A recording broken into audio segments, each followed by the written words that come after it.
Hello, and welcome to 52 Weeks of Flow, the podcast that delves into the depth of human potential and the transformative power of flow. On this show, we talk about peak performance, flow, energy, and bridge the gap between science and woo-woo. Through authentic stories and real-life examples, my guests and I will help you dive into your superpowers and create your next level of success. My name is Bea Marie, neuroscience geek, flow enthusiast, and your guide to rewilding yourself. I'm on a mission to raise the frequency of the planet by supporting you to untame yourself and step into your flow. Hello, my lovely flow seekers. In today's episode, we are exploring the coexistence of chaos and calm, the interplay of stress and joy, and the journey to maintain our center amidst global upheaval. Let's dive into this journey today. How do we live in a world of both chaos and calm? It's a challenge to be alive sometimes. Just the other day, a friend of mine shared how, despite the stress and heartbreak in the world, he still finds moments of joy and clarity. He wondered if it was okay to feel these moments of joy amidst the turmoil. I told him, of course. And according to wise guides, this is exactly where many of us find ourselves right now. Even with spiritual forecasting, witnessing global suffering can be heartbreaking. Yet we must find ways to take care of ourselves, not as an escape, but as a vital practice of strength and purpose. In the midst of balancing and finding your center in turmoil, self-care is so crucial.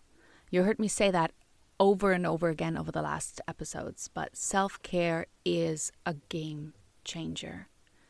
Neuroscience tells us that our nervous systems are highly responsive to our environment. So chronic stress can lead to a state of constant fight or flight, impairing our ability to function effectively.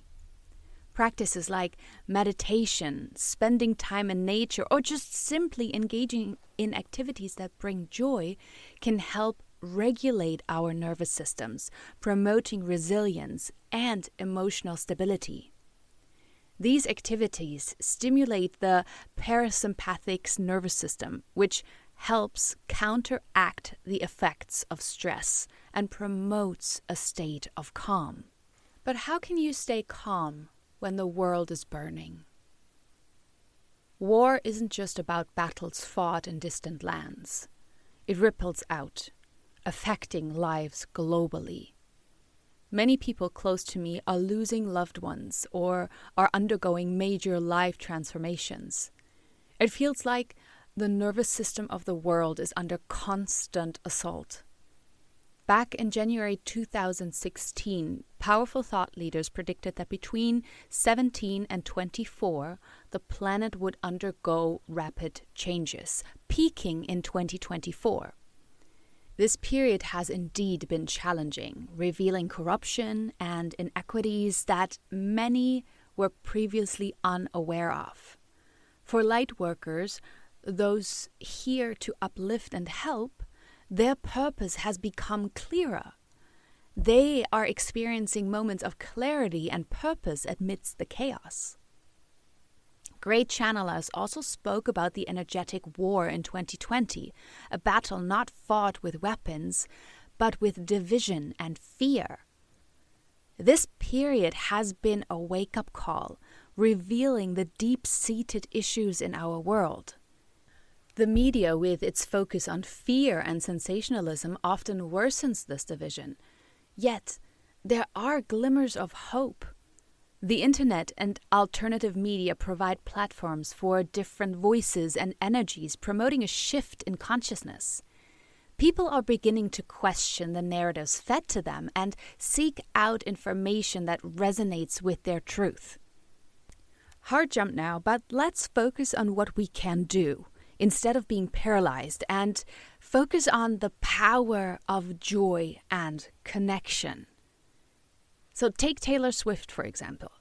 Her concert tour, documented in theaters, brought immense joy to audiences and a spike in local economy. It's a reminder that amidst the chaos, creating beauty and harmony is crucial. Whether it's through music, art, or simple acts of kindness, these moments of joy can be transformative. They create a ripple effect, uplifting those around us and fostering a sense of connection and community. 2024 was said to be a year of transformation, and many felt a sense of foreboding. Wise guides had indicated that it will be a pivotal year, marked by both challenges and opportunities for transformation. Now we are almost halfway through. How are you feeling right now? What has come up for you? What processes are you maybe struggling with? What have you learned so far? It's essential to stay vigilant about our own fear responses. The media often amplifies fear, triggering our nervous systems. By maintaining self-awareness and practicing self-care, we can navigate these times with greater resilience. The internet as well has been a double-edged sword. While it has provided unprecedented access to information and connectivity, it's also a battleground for control and censorship. Despite these challenges, people continue to find ways to access and share information. This hunger for truth and connection fuels the shift in consciousness we are witnessing. It is on us to shine a light into the darkness. Racism and other social injustices are more visible now than ever. This visibility, although painful, is necessary for transformation. By bringing these issues to light, we create opportunities for healing and change. It's a reminder that the path to a more just and equitable world requires us to confront and address these deep-rooted wounds. And let's be honest, no one is left unmoved right now. If you want it or not, if you're suppressing it or letting it flow, you are being confronted with stuff. And what that stuff will do, if you let it, it will push you into expansion. I heard this amazing story the other day about how a caterpillar hatches. The caterpillar, when hanging in its little tiny cocoon, has to bite a hole into the cocoon for it to crawl out. But that hole is so tiny that it might seem as if the caterpillar is stuck. When we watch something like that, we would probably feel the urge to help them opening up the hole a little bit more, for them to have it easier and don't have to push so hard. But this teeny tiny hole is necessary for the caterpillar to push through to become the butterfly. You see, what happens is, by pushing through the tiny opening, the wings of the caterpillar are pushed out of the caterpillar's body, and fluid is pushed into the wings so that then the butterfly can fly. If the caterpillar would not go through this tremendous effort, it would never fly and continue to crawl on the floor for the rest of its life. So when we go through difficult times, let's remember the effort of the caterpillar, what it does to become a butterfly.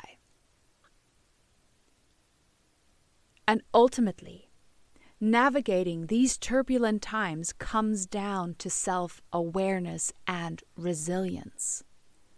Understanding our own responses and maintaining a sense of calm amidst chaos allows us to move forward effectively. It's not about avoiding challenges, but learning to face them with strength and clarity. And that's it. That's it for today. That's our show. Thank you so much for tuning in and listening to the 52 Weeks of Flow podcast. I'm giving you a virtual high five right now because you have finished another amazing episode. And if you have a second, can you please rate and review the show? It would mean the absolute world to me. And be sure that I read every comment from you. It also helps me bring on more incredible guests and help us reach more people and shift their lives into flow. It will only take not even 5 seconds, but it would mean the world to me. And if you're not done and would like to know more, don't forget to subscribe to our channel and to our newsletter at www.superwoman.coach to never miss out on any news, discounts, trainings, workshops, and healings. And if you're watching this on YouTube right now, then hit the bell so you don't miss out on any new episode dropping. So when you're facing tough times in the next week, month, then remember the caterpillar.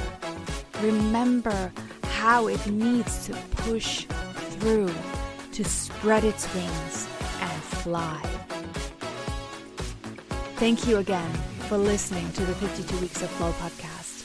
Until next time, keep shining, keep learning, keep growing, and keep flowing.